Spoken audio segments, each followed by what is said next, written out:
ভূমিত শান্তিৰ যি পৰিৱেশ আহিছে অশান্তি কৰিবলৈ আছামে চেষ্টা কৰি আছে নেকি কি ক'ব তেনেকুৱা চেষ্টা এতিয়াৰ কথা নাই আজি বহু বছৰ পৰা অসমত তেনেকৈ চলি আছে আৰু বড়ো অপৰু মাজত এটা বিভাজনৰ চেষ্টা কৰিছে আৰু এই চুক্তি স্বাক্ষৰৰ কিছু আগলৈকে অসমৰ বিশেষকৈ আছু আৰু অসম জাতীয়তাবাদী যুৱ ছাত্ৰ পৰিষদকো সমালোচনা কৰিছিল যে তেওঁলোকে ভাৰত চৰকাৰৰ পৰা পুজন পৰিমাণৰ টকা ল'লে নেকি সেইকাৰণে একো প্ৰতিক্ৰিয়া ব্যক্ত কৰা নাই প্ৰতিবাদ কৰা নাই তেনেকৈ এটা সমালোচনা হৈছিল আৰু মানুহবিলাকৰ মাজত এটা অপপ্ৰচাৰ চলাইছিল যে এই চুক্তি হ'লে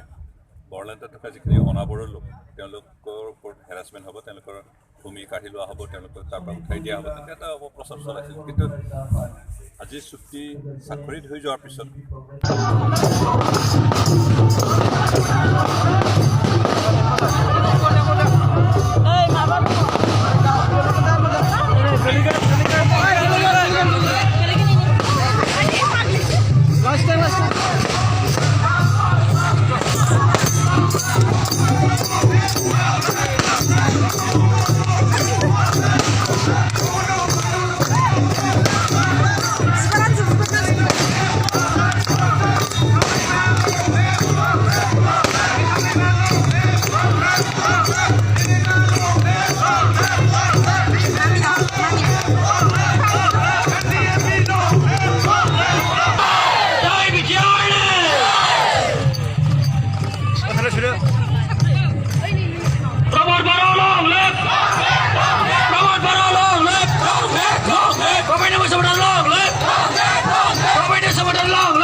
Long live, and it belong, live, long live, and it belong, live, long live, come on, live, long live, and it belong, live, long live, Jai Burhani,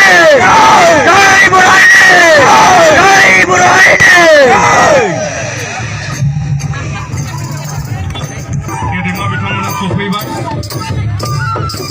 semua kau lagi, ini mungkin berkah, kita kenal ni,